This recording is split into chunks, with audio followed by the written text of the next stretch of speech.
अध्यात्म का अनुभव की बात है। नहीं तो क्या कर दिया जाए जिससे आप बच सकते हो? सोचो आपको क्या मिल जाए? एक ऐसा शब्द बोल दो जिससे आप निर्भय, निश्चिंत और निःशोक हो सकते हैं। एक बोलो कि ये मिल जाए तो मैं बिल्कुल निश्चिंत हो जाऊंगा और आज से कोई कामना नहीं करूंगा। बोलो, कोई एक बात बोलो। नहीं बोल सकते। आज हमारे बच्चों में बहुत जल्दी इतना सोचने की क्षमता आ गई है कि अब तो यार जीवन किस काम का। कहीं कोई ब्लैकमेल कर रहा तो जीवन, अरे हमें लड़ना है। तो ये जो बच्चा बोल रहा है कि हम भयभीत हो जाते हैं, हम शोकित हो जाते हैं, हम आगे, ये नकारात्मक सोच ही तो है। क्यों है? क्योंकि आधार नहीं है। आधार हो तो फौरन उसकी काट है। भगवान है ना, प्रभु है ना, ऐसा कैसे हो सकता है? हम उनका भजन करते हैं, हम उनके आश्रित हैं, ऐसा कैसे हो सकता है? महाराज जी, ये तो सोच रख लिया और इससे हम पार भी हो गए। महाराज जी, फिर जब असफल हो जाएं उसके बाद हमारा क्या मान्यता रहनी चाहिए? सही बात पूछो तो जब आप ऐसा करोगे तो असफलता में सफलता का ही आनंद अनुभव में आएगा। सकारात्मक सोच ही जीवन का सुख है।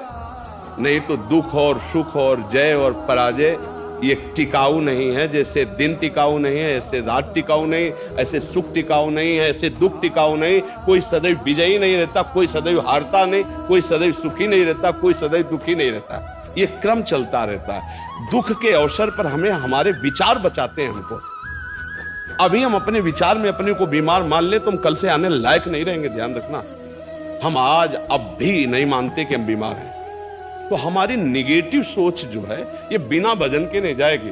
और अगर ये बनी रही तो अरबों रुपया हो, खूब बड़ा पद हो, पति, व्यवस्था, पत्नी, सब कुछ हो, लेकिन नकारात्मक सोच तुम्हें चैन से नहीं रहने देगी। पक्की बात मान लीजिए। इसको सुधारना है तो सत्य पे आइए, धर्माचरण कीजिए, पवित्र चरित्र रखिए और नाम जप कीजिए। आपकी सोच बदल जाएगी। देखो, आपकी सोच अच्छी है तो आप थोड़ा कम पैसे वाले भी है ना, गरीब भी है, तो मस्त रहेंगे। सोच सही नहीं है तो चाहे आपके पास अरबों रुपया हो, आपका जीवन नरक जैसा रहेगा। क्योंकि आपकी सोच अशांति, कलह, नाना प्रकार की वासनाओं में, खेल में फंसाकर आपको नष्ट कर देगी। तो हमें लगता है कि बिना अध्यात्म के चिंता, भय, शोक इसका दूर होना बहुत कठिन है। नाम जप करो, चरित्र पावन रखो। आज प्रायः चरित्र को हम नहीं सुरक्षित रख रहे। ये समझ लीजिए कि चरित्रवान के पास ऐश्वर्य चरण चूमता है। चरित्रहीन चाहे आप जितना धन एकत्रित कर ले, शांति और सुख का अनुभव नहीं कर सकते। अब ये बात शास्त्र की और संतों की मानना स्वीकार करो तो अभी आनंद की अनुभूति हो जाए। हमारा चरित्र देखो, हम राम चरित्र गाते हैं। राम जी रघुवंश में प्रकट हुए और रावण उत्तम कुल पुलस्त करनाती, ब्राह्मणत्व उत्तम कुल पुलस्त करनाती, लेकिन चरित्रहीन हो गया तो राक्षस कहा गया। समझ रहे? चरित्र गाते हम, राम चरित्र गाते हैं। मां केवल अंतर है नहीं, वही बड़ी रा उसमें भी लगी हुई है। रा मां वही भगवद अंश है, जय विजय और कोई दूसरा नहीं। ये लीला करके दिखाया कि एक चरित्रहीन हो गया तो राक्षस है, चरित्रवान वही भगवान। सब में भगवान है, वही अब लीला कर रहे हैं। देखो, हम अपने चरित्र को पावन रखें, हम धर्म से चले, नाम जप करें, और कहीं भी आपके अंदर नकारात्मक भाव आपको परास्त नहीं कर सकता। ये हमारा अध्यात्म का अनुभव की बात है।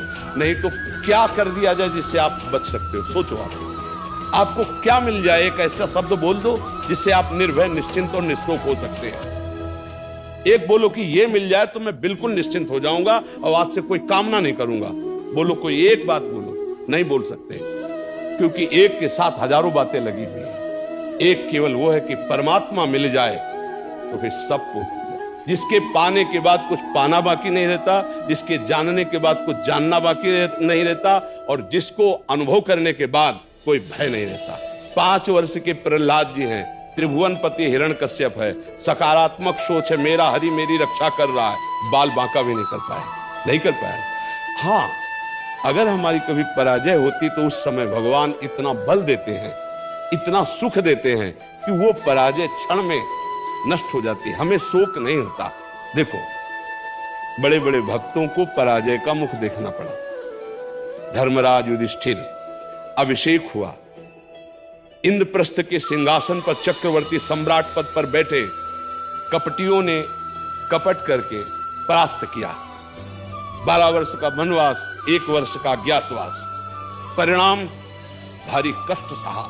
ऐसे महारथियों को छुप के रहना पड़ा, लेकिन परिणाम फाइनल पे आइए तो चक्रवर्ती सिंहासन पर महाराज युधिष्ठिर ही बैठे, उनके कुल में कोई नहीं रह गया, सब विनाश को प्राप्त हो गए। तो हमें लगता है धर्माचरण, भगवद आश्रय, पराजय कभी होती भी है तो वो विजय की ही आशा पुष्ट करती है, और भगवान इतना बल देते हैं कि पराजय उसे दुख नहीं दे पाती है। तो इसलिए हमें नाम जप करना चाहिए, भगवद आश्रित होकर के अध्यात्म को समझना चाहिए। आज हमारे नवीन बच्चे अध्यात्म को नहीं समझ रहे,